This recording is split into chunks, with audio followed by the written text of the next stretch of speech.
আসসালামু আলাইকুম, সবাই কেমন আছেন? সবাইকে জানাচ্ছি ঈদের শুভেচ্ছা। সবাইকে ঈদ মোবারক। আজকে ঈদে আমরা কি কি আয়োজন করলাম, কেমন মজা করলাম, সবই নিয়ে আপনাদের সামনে হাজির হয়ে গেলাম। ঈদ মানে তো অনেক খাওয়া দাওয়া, তাই পোলাও, গরু মাংস রোস্ট করেছি এবং মিষ্টি জাতীয় পায়েস, ফিরনি। আর এখানে ওরা নামাজ পড়ে চলে এসেছে। এখন একজন একজনকে ঈদ মোবারক জানিয়ে ঈদের সালামি নিচ্ছে। ওরা দুই ভাই বোন খুবই খুশি। আর বড় ভাইয়ের কাছ থেকে ঈদের সালামি নেওয়াটাই মজাই অন্যরকম। আমার ছোট মেয়েটা তার ভাইয়ের কাছ থেকে ঈদের সালামি নিয়ে খুবই খুশি। আর এখানে আমি আমার হাজবেন্ডের কাছ থেকে ঈদের সালামি নিলাম। তারপর আমি চলে গেলাম আমার শ্বশুর বাড়িতে শাশুড়ির সাথে দেখা করতে, কারণ ওইখান থেকে দেখা করে আবার চলে যাব বাবার বাড়ি। ওখানে আমার ছোট ছোট কতগুলো পাখি আছে, তাদেরকে ঈদ বকশিশ দিতে হবে। যাই হোক, এখন চলে আসার সময় হলো, তো আমি চলে যাব এখন বাসায়। তার জন্য সব বাচ্চারা মিলে একসাথে সবাইকে ঈদের শুভেচ্ছা জানাচ্ছি।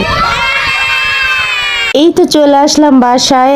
আর আমার ভিডিও যদি ভালো লাগে অবশ্যই লাইক, কমেন্ট, শেয়ার করবেন। আর ইউটিউব থেকে দেখলে সাবস্ক্রাইব করে দিবেন।